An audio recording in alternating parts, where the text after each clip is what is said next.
Então, gratidão, sejam muito bem-vindos. Quem não me conhece ainda assim, eu sou Leonardo, sou eu que criei a Escola do Curador.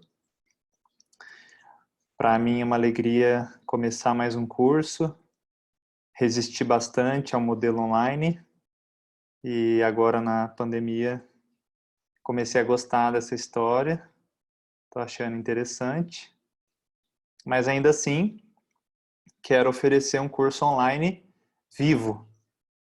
O que é um curso vivo?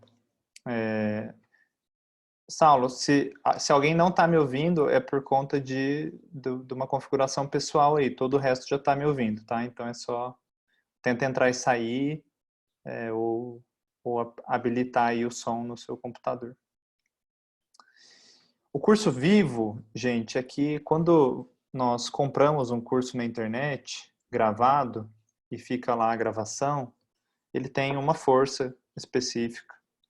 E quando a gente faz um curso que cria um campo durante um tempo pré-determinado, como esse, 5 aulas, né, 5 semanas, a gente então cria um campo mais forte de atuação para que vocês, alunos, possam absorver mais. Um curso que tenha alma. Mesmo que você assista a gravação depois, o ideal é você acompanhar junto aqui comigo, porque durante a aula, durante esse horário que a gente marca, acontece uma transmissão energética. A gente cria um campo que favorece o conhecimento. O conhecimento é uma forma de luz e isso altera a sua consciência, né? Então, toda a egrégora da escola trabalha mais forte na hora que a aula está acontecendo e de uma forma secundária na gravação, ok? Além disso, durante esse curso, eu vou propor para vocês algumas reflexões e alguns exercícios, e a gente vai ter uma troca. Eu vou dar lá um canal para vocês falarem comigo, porque eu quero responder, né? Eu quero que você saia com algumas respostas desse curso, né? Você está vindo para cá com um anseio no seu coração, algumas respostas que você está procurando. E para que eu consiga captar melhor isso, eu vou precisar desse retorno de vocês em algumas atividades que eu vou propor ao longo dessas semanas. Tá? Então vamos lá. Deixa eu compartilhar aqui a tela.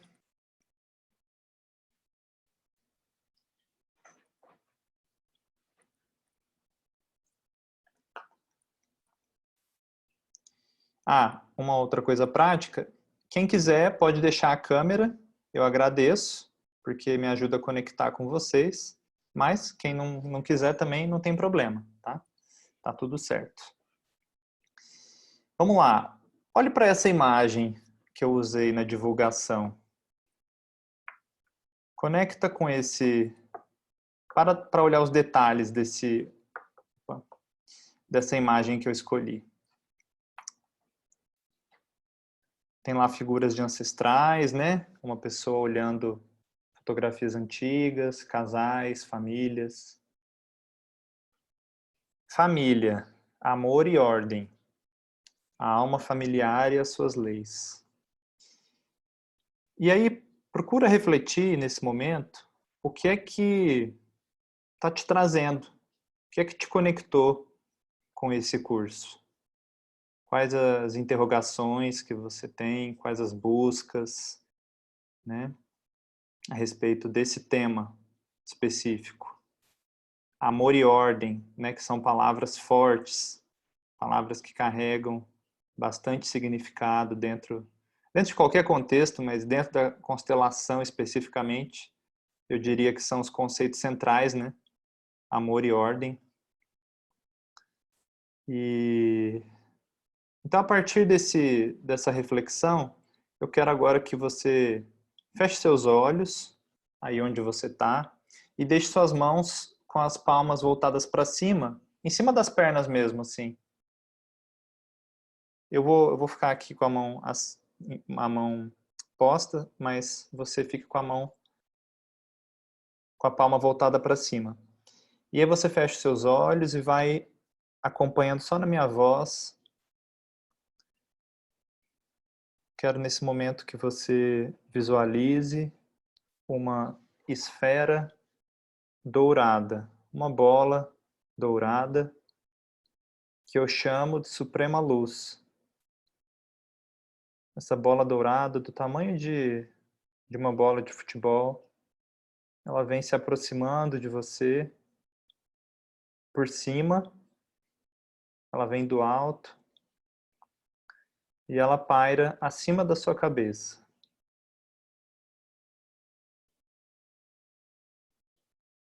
O brilho dela é intenso, de uma luz dourada poderosa, e ela começa a irradiar um facho de luz que vai preenchendo o seu campo. Esse facho de luz entra pelo alto da sua cabeça, vai descendo da cabeça até a ponta dos pés, fazendo vibrar as suas células, aumentando a vibração do seu corpo, da sua presença, trazendo a sua presença para o aqui e agora e para o corpo.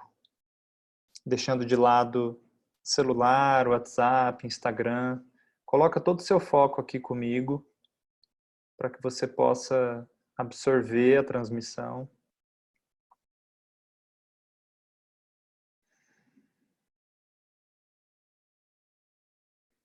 E aí depois que a Suprema Luz preenche todo o seu corpo, ela começa a transbordar no coração. Seu chakra cardíaco vai vibrando mais, seus batimentos, você vai percebendo o seu coração dentro do peito. E aí você repete mentalmente: gratidão à Suprema Luz Divina pela bênção da unidade. Eu e o grupo somos um. Uma somente, um só coração. Uma somente, um só coração. E ainda de olhos fechados, planta essa intenção, né, de o que te trouxe até aqui. E a partir dessa intenção, com o estado mental relaxado e receptivo, vamos abrindo os olhos, a gente poder começar aqui a nossa aula. Ótimo. Então vamos lá.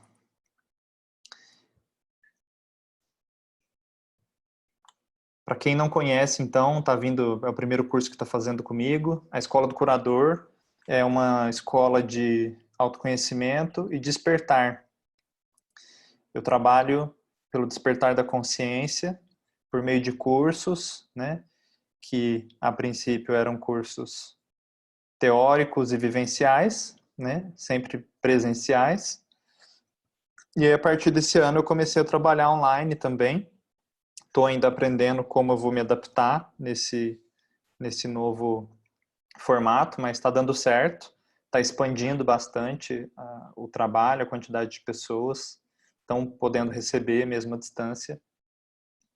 E o meu intuito aqui é te conectar primeiro com o aprendiz, né, o aluno, para que você possa encontrar esse lugar dentro de você, porque escola é uma palavra que a gente tende a ter uma imagem negativa, né, da infância, um lugar que a gente vai forçado, que aprende coisa que não tem tanto interesse, né? E curador, porque todos os temas aqui que passam pela escola vêm para contribuir com a nossa jornada de cura pessoal, né, para aprender a lidar com o sofrimento, a transmutação do sofrimento, a trazer clareza, né? Essa é a essência dessa escola, né? Trazer clareza na forma de conhecimento e vivências para trabalhar para a transformação do sofrimento. E aí, um dos temas que eu mais trabalho, eu diria, é o tema da família. Eu fui muito beneficiado pelo trabalho do Hellinger, né? Inclusive fiz um post aí há algumas semanas que realmente me inspirou assim a dar esse curso.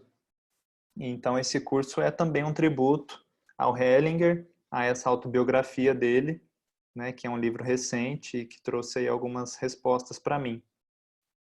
Então quem não conhece, o Hellinger foi um alemão, morreu ano passado, e ele foi um missionário católico, metade da vida dele, até os 40, 45, ele foi um missionário católico, e depois ele casou, né? Depois ele resolveu mudar de vida. E ele tem uma longa trajetória, né, como psicoterapeuta, como paciente também, né, buscando respostas.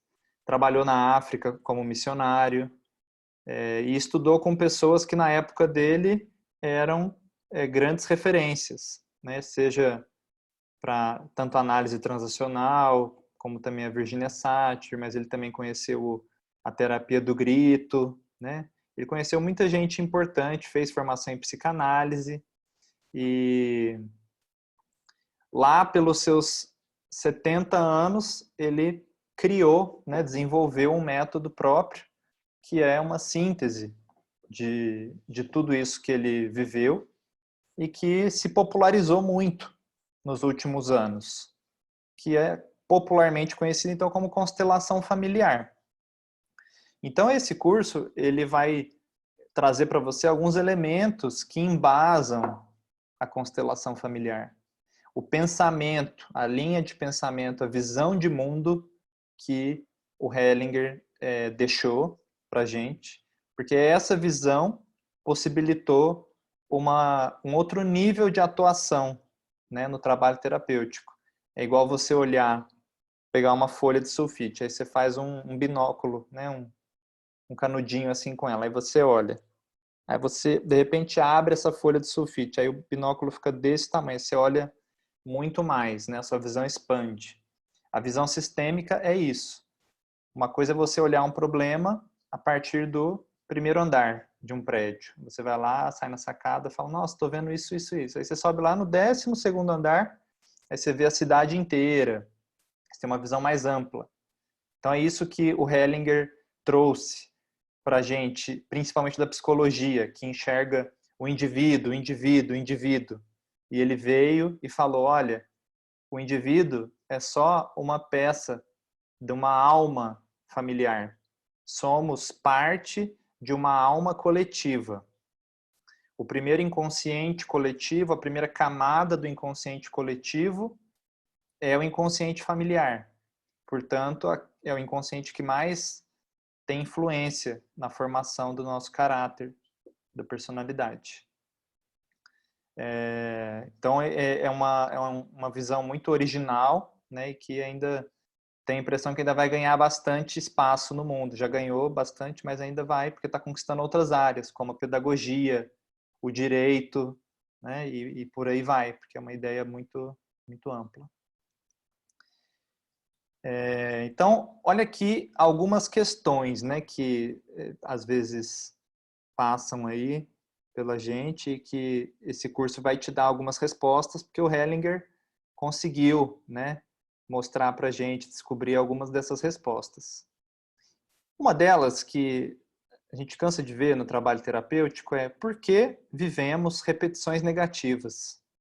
Por que um filho que vê o pai sendo alcoólatra e sofre com isso e talvez conscientemente seja a última coisa que ele quisesse é que um filho dele sofresse a mesma coisa. E porque ainda assim isso acontece. Eu tive um pai alcoólatra e aí passa 40 anos e estou eu lá sendo alcoólatra. Que força é essa que nos impele a repetir um padrão familiar negativo, né? Por mais que o esforço consciente queira ir na outra direção. O que é uma relação sadia entre pais e filhos? E o que é uma relação doente? Como diferenciar isso? É possível diferenciar? Será que tem um modelo de família que seja saudável, né? Que seja capaz de não gerar disfuncionalidade no indivíduo? Porque muitos filhos, pais também, não suportam a distância emocional e a distância física, porque algumas famílias o filho continua morando com os pais, ou mora na mesma rua, ou almoça todo dia lá, e porque alguns filhos saíram de casa e outros não conseguem, né? O interessante de estudar a constelação é que logo no começo você já vê que o pai que eu tive não é o pai que o meu irmão teve, né? Cada um nasceu num momento, era uma pessoa diferente, e isso é uma pergunta que intriga muito, né, a psicologia, porque às vezes a gente tenta fazer se você tiver um pai assim, a personalidade vai ser assado. Mas não é tão simples assim, porque depende de onde você se posicionou em relação ao seu pai, em relação à sua mãe, naquele contexto, né? Então, o pai que eu recebi, eu sou o filho do meio. Já tinha uma experiência com o meu irmão, então eu recebi mais, né? Porque o primeiro filho é o que recebe menos dos pais e o último filho é o que recebe mais, né? Porque os pais já têm mais experiência, já estão, né, mais calejado e tal, então eles já têm condições e recursos. O primeiro filho é uma experimentação, então isso faz parte aí da ordem, né, nas relações. E algumas perguntas polêmicas também, como será que os filhos devem cuidar dos pais? Será que eles devem como cuidar deles na velhice, né? Como diferenciar o cuidado da saúde deles, que às vezes eles vão precisar, e o cuidado neurótico de uma relação onde o filho é preocupado, né, com os pais, aquela coisa neurótica de ser um filho parental, né, de ser mais responsável do que os pais. Então, são algumas questões que a constelação sempre aborda. É o batidão, né, é o arroz com feijão da constelação. Mas aqui eu vou levar você a refletir sobre a desordem. A desordem no seu sistema familiar, né, para que você encontre um caminho de ordem. Todo o sistema familiar tem desordens. Isso é básico, é universal. Não tem como escapar disso. Tem razões para ser assim.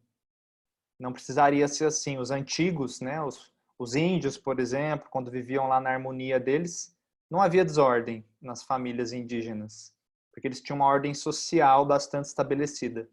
A gente hoje em dia tem uma sociedade líquida que não tem ordem, então a gente acaba vendo a desordem em todas as famílias. Tá? Hoje em dia já é um fenômeno universal. Então eu gosto dessa imagem que mostra aqui um filho derrubando um leite, né? O pai ficando irado, agredindo, e a imagem mostra essa cena se repetindo, né? O menino crescendo, virando um adolescente amargurado, lá com raiva do pai, e aí ele vai descontar essa raiva do pai no filho dele ou na própria criança dele, na criança interna dele. Ele vai fazer com ele mesmo o que os pais faziam. Então vamos começar a destrinchar esse fenômeno, né, do funcionamento das famílias. Precisamos então entender que quando a gente nasce com um desejo, uma necessidade de amor exclusivo. A criança, ela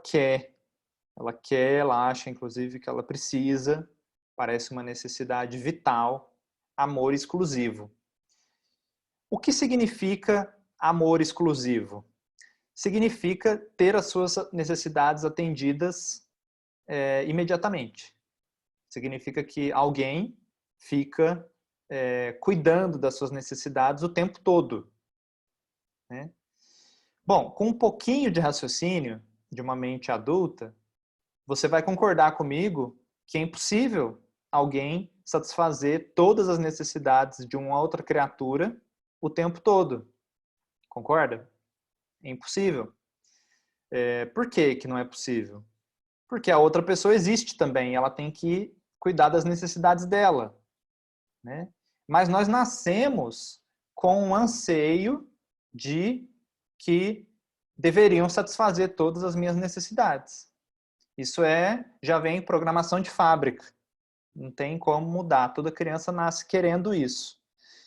E aí, à medida que ela vai crescendo e se relacionando com a mãe e vivendo as faltas maternas, porque aí ela chora porque tem fome, às vezes a mãe não entende que era fome e faz outra coisa, põe roupa porque acha que é frio.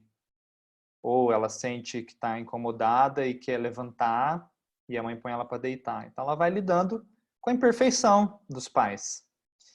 E esse processo de se ter o impacto das faltas, isso deixa uma marca profunda no nosso psiquismo, na nossa mente. Então a gente se frustra. Essa é a marca do humano, se frustrar com a imperfeição. Então, a primeira vez que a gente sente isso é com os pais. Provavelmente com a mãe, né? Às vezes vai ter um momento marcante na sua vida em que esse amor exclusivo ele realmente desmorona.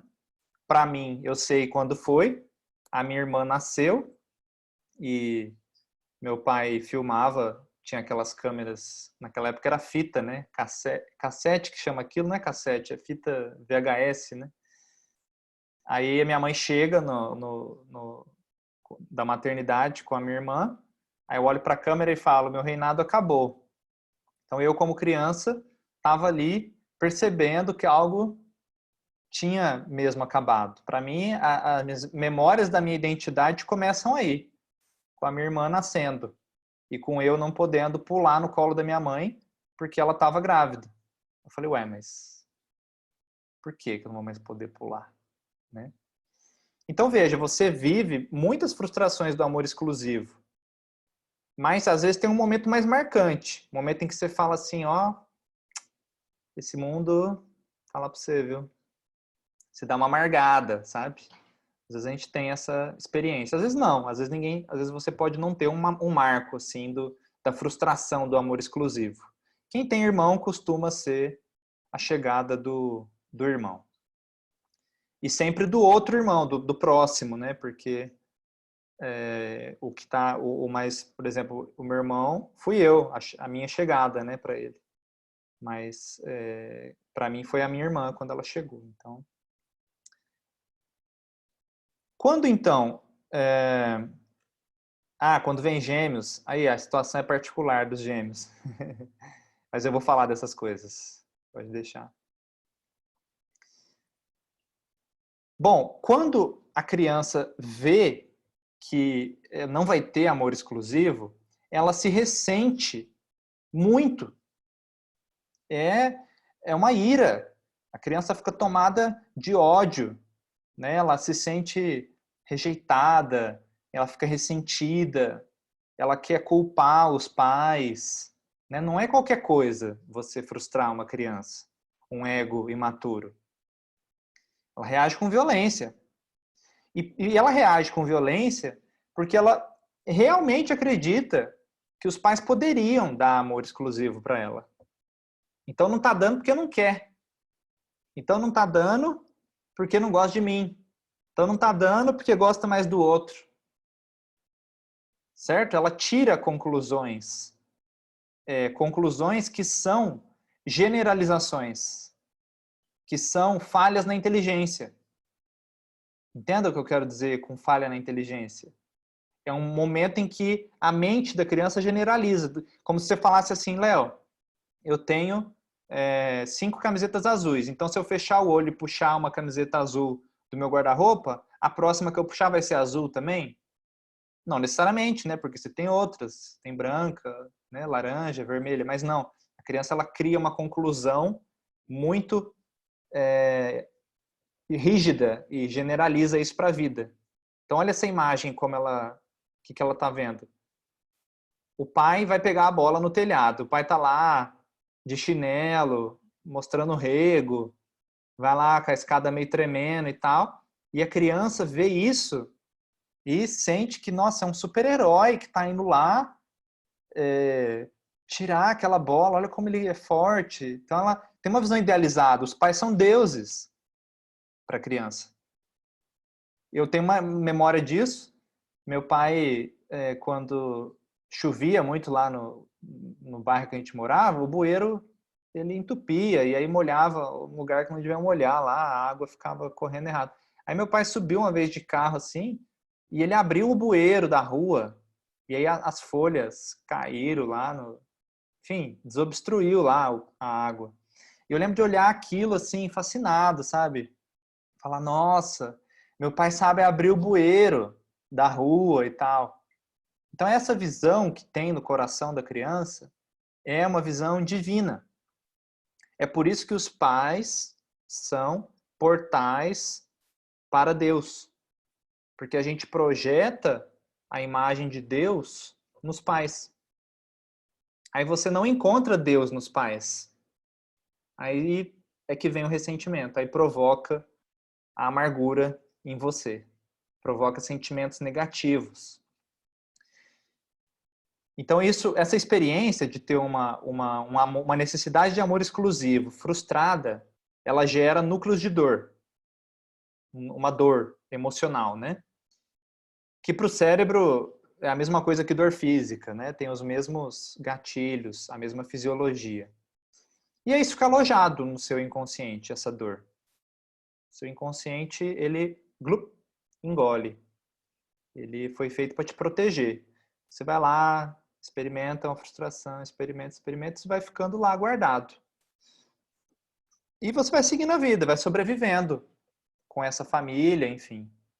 Vida que segue. Mas quando você ficar adulto, meu amigo, isso vai retornar. E dependendo do que você viveu, às vezes nem espera para ficar adulto.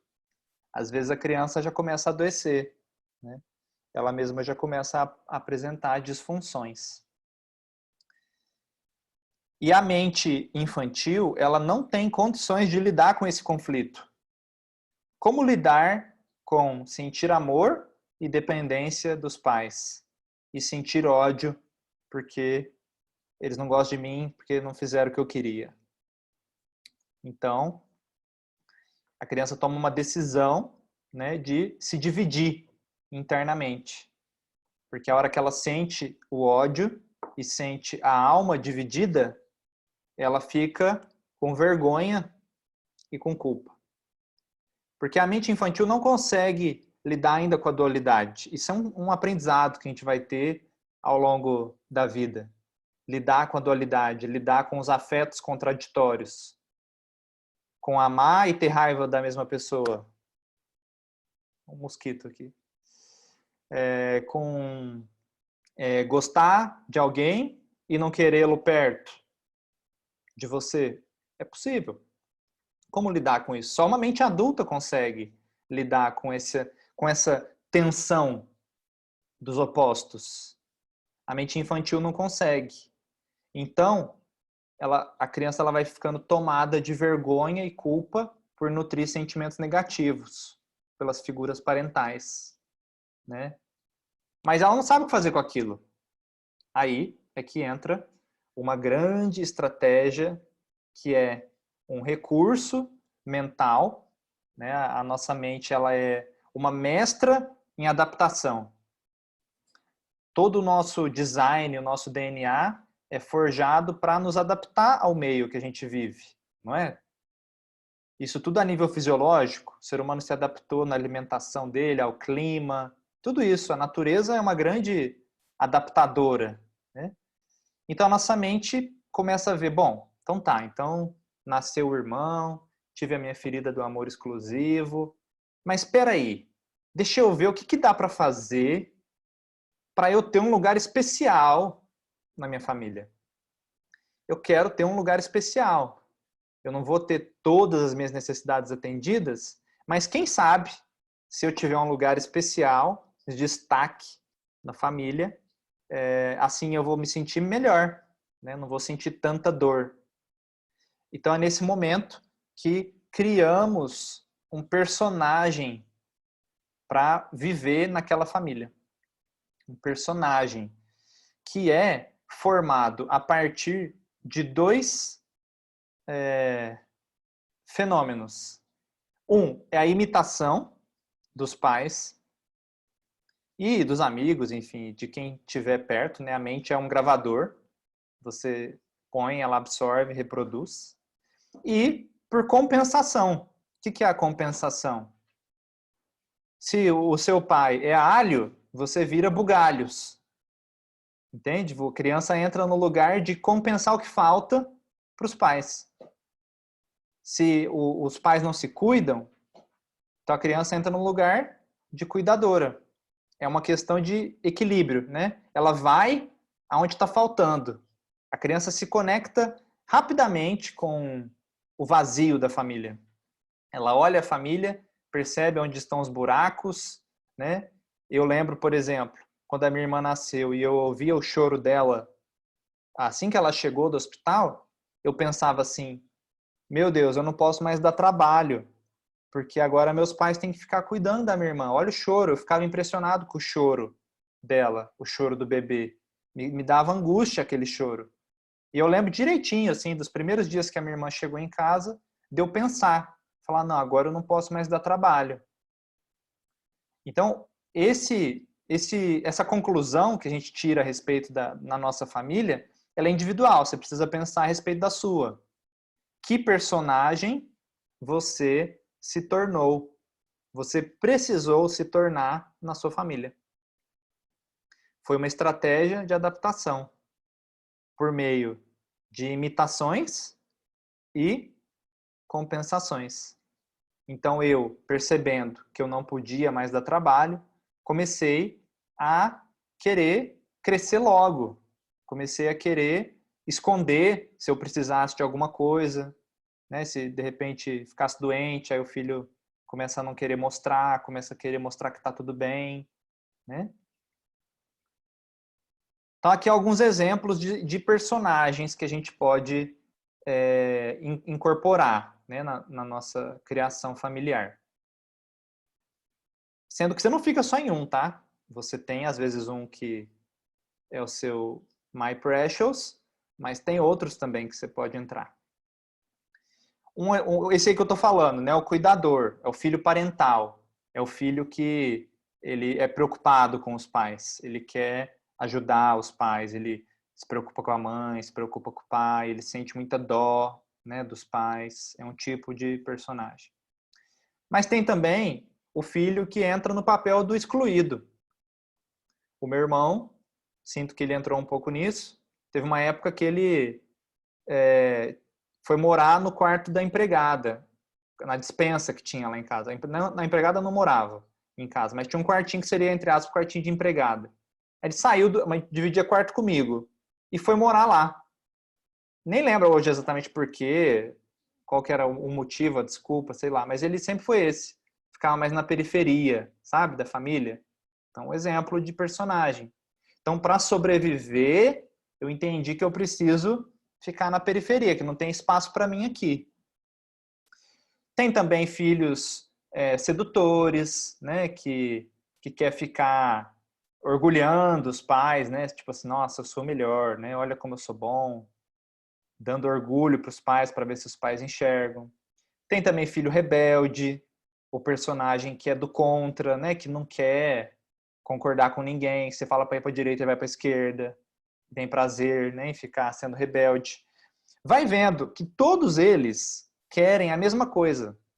Eles querem ser especiais para os pais.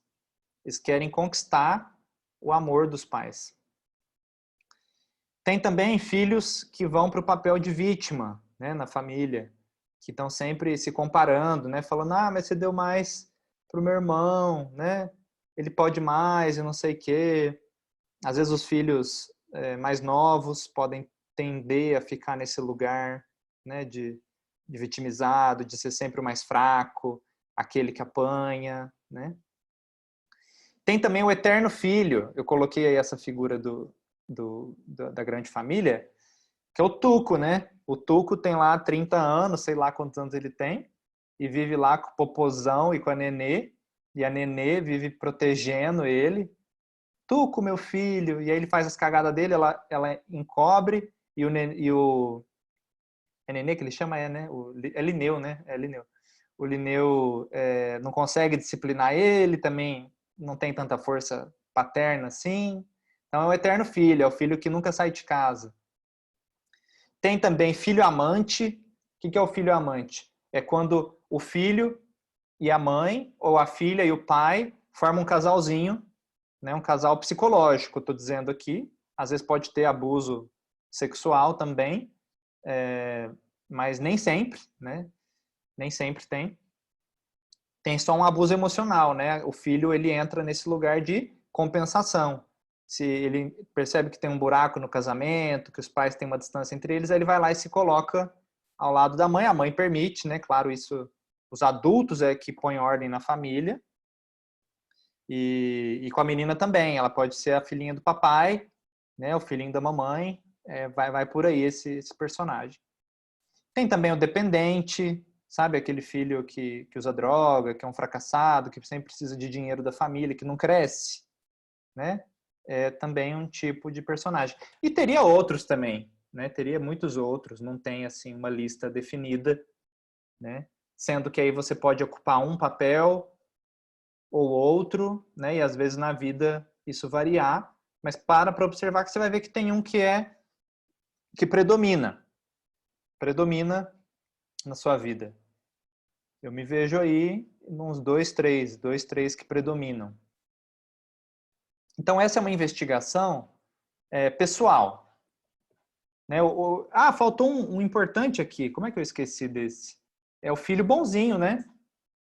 A criança boazinha, a criança que quer agradar os pais, né? E diz sim para eles todos. E, né? Um exemplo também de personagem. O bonzinho. E o rebelde é o malzinho. Bom, a consequência direta de quando a nossa mente, então, ela vai ficando fixada, veja, uma fixação da mente na identidade do personagem, certo? Eu não era um personagem, eu me tornei um personagem. Em essência, eu não sou salvador, vítima, vilão, nada disso. A minha identidade, ela é muito mais ampla do que um personagem. Só que a gente fica enrijecido no personagem. É aquela história, a pessoa é mãe do patrão, é mãe dos filhos, é mãe do marido, é mãe da irmã e é mãe da mãe. Percebe? É um enrijecimento na personalidade. É isso que é doentio, né?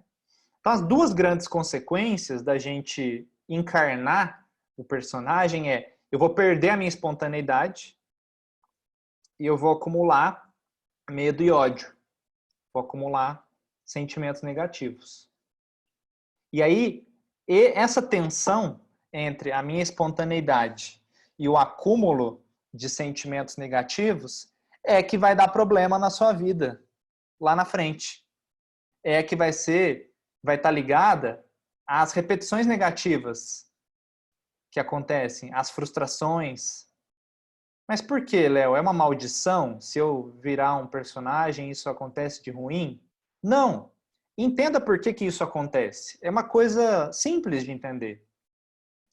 Se eu fico num personagem só, esse personagem ele tem necessidades, ok? Mas eu, que sou maior do que o personagem, eu tenho mais necessidades do que esse personagem. E aí, se eu fico engessado nele, as minhas necessidades vão ficando frustradas.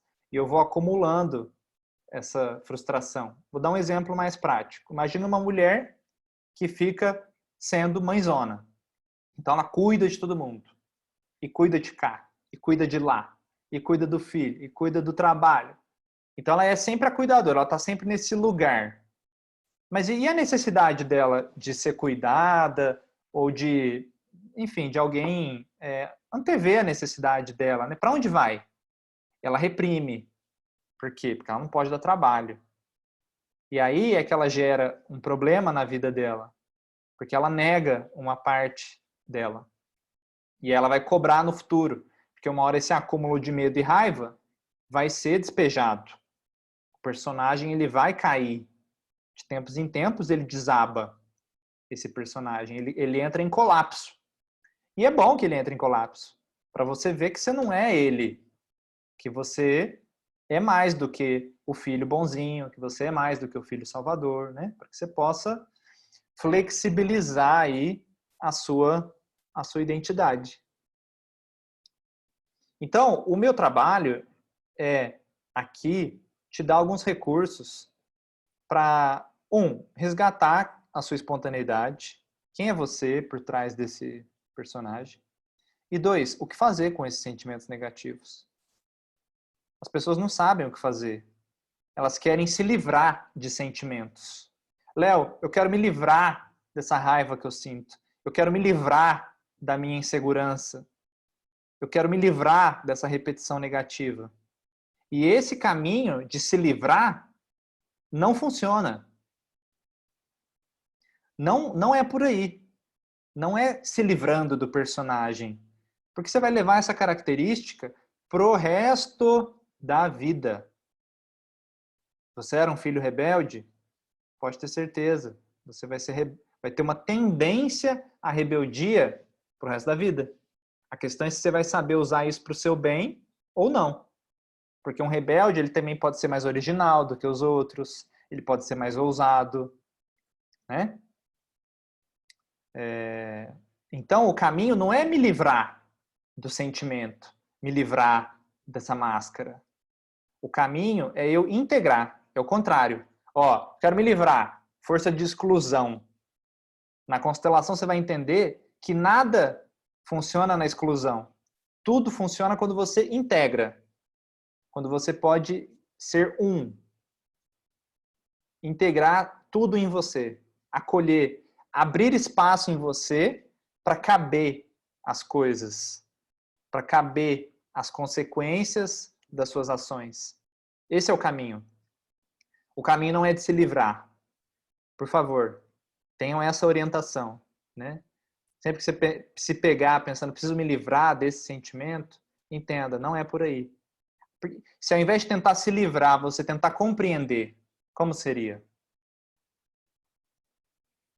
Como seria, né? Não, peraí, antes de eu ver isso aqui, tem mais uma coisa para falar aqui.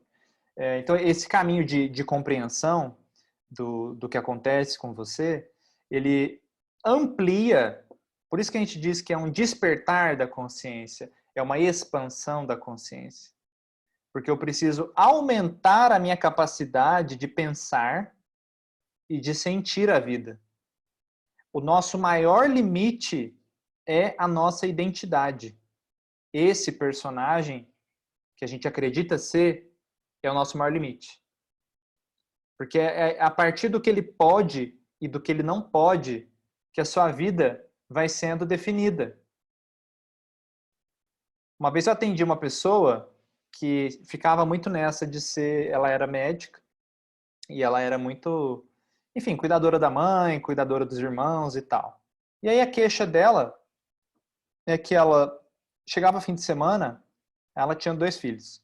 E ela, sei lá, tinha tempo, podia ficar no sofá, vendo TV, vendo bobagem, ou simplesmente com o sofá com as pernas para cima.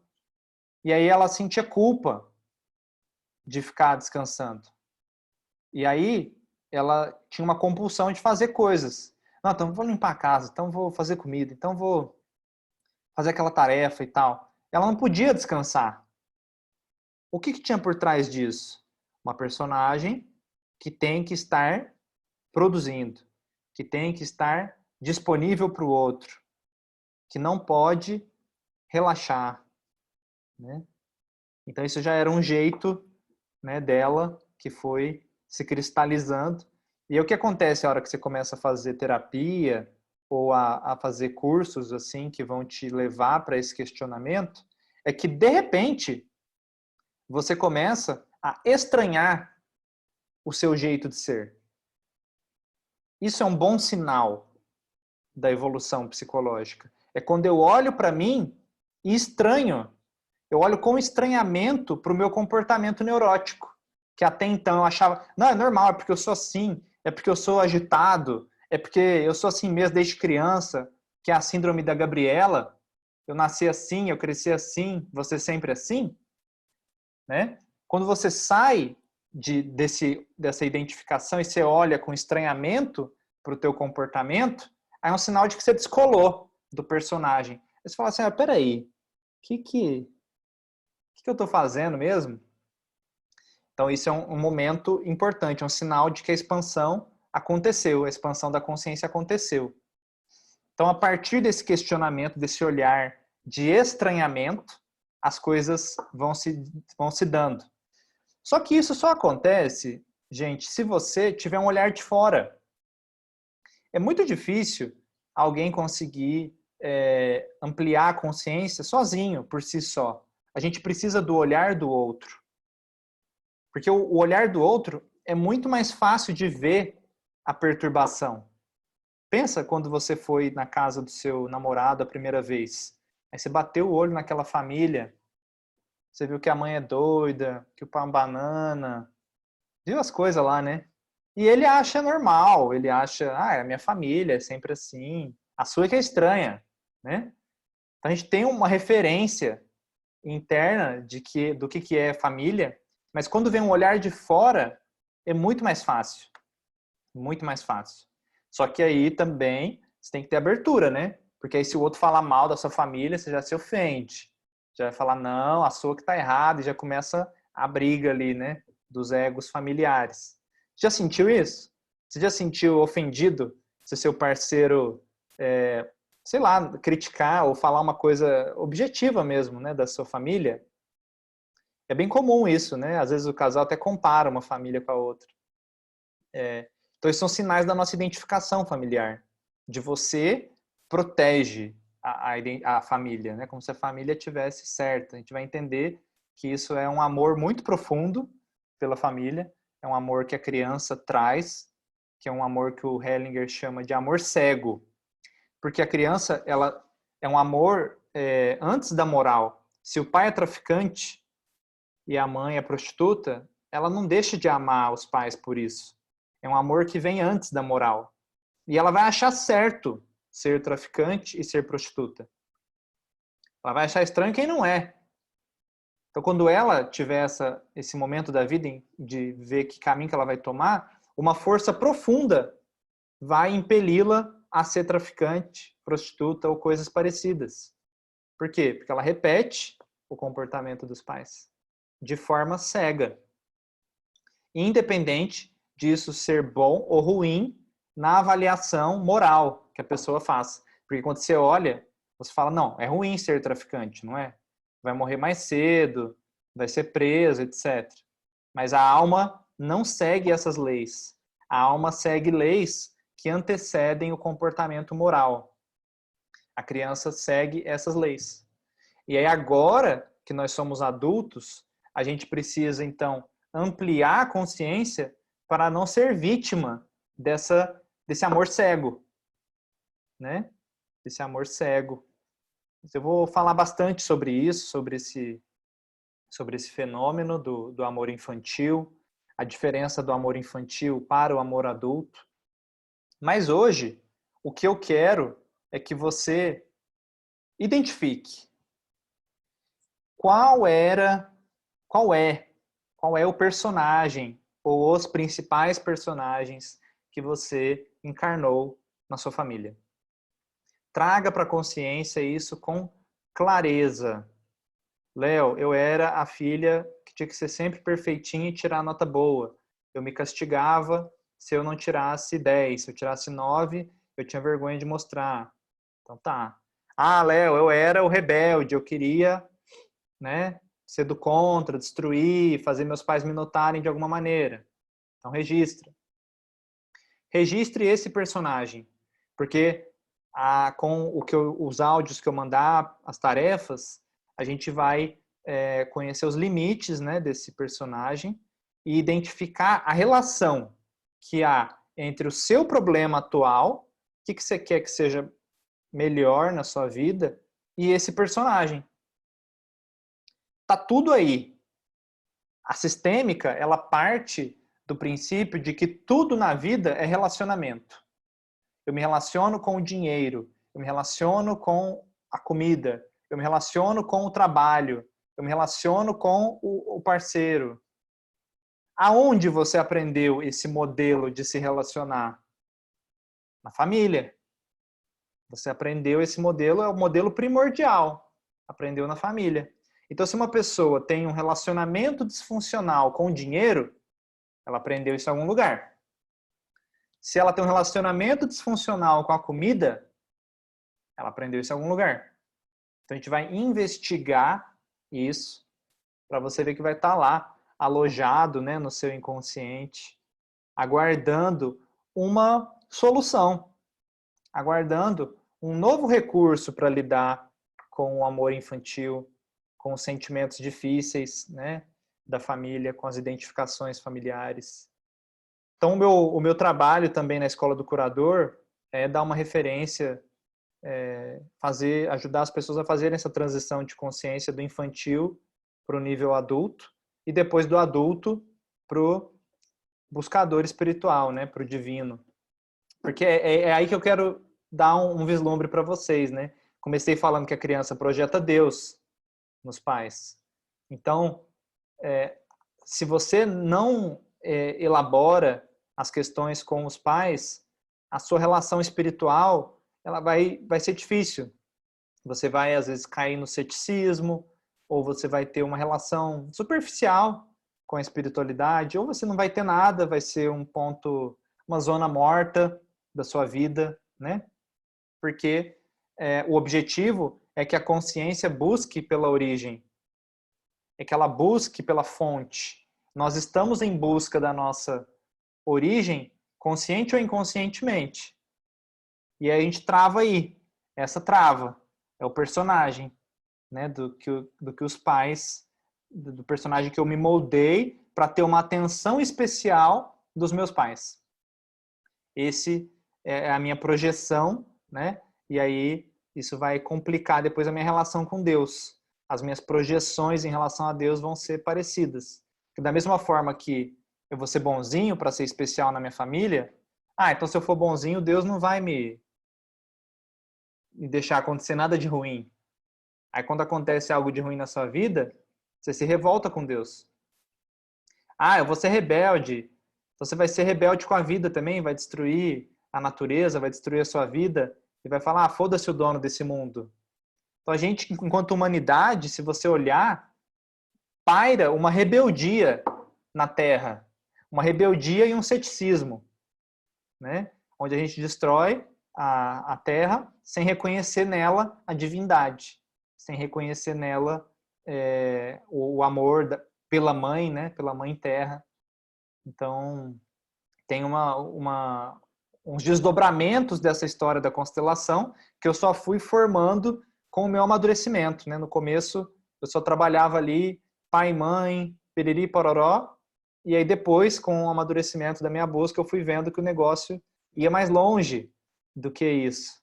E, então, eu pretendo aí nessas 5 aulas dar um panorama para vocês até chegar, né, nessa busca pelo portal divino. Atravessar os pais para poder chegar nessa busca pela fonte. Mas são vários estágios até lá, vamos com calma, só estou falando do roteiro. E eu queria terminar com esse texto aqui do Ricardo Mendes, que escreveu um livrinho, estava aqui o livrinho, chama Luz no Caminho. Ele é um constelador muito especial. Acreditar que a vida começa com os pais é uma ideia que ajuda a criança a construir a sua referência, mas que precisa ser reformulada quando nos tornamos adultos. Afinal, antes deles existiram outros, e diante deles, nossos pais também eram pequenos. E, se eram pequenos, tiveram que se adaptar, se viram limitados e também cresceram como sobreviventes pela perda da sua inocência. Tudo aquilo que faz a gente olhar para os nossos pais como seres humanos choca. Então, você descobrir que seus pais transam, pensar nisso, angustia a criança. Aí você vê o pai chorando porque alguém morreu, né? Ou vê uma falha dele, ele mentindo. Isso tudo desconstrói, de repente, a imagem divina que você tinha deles, né?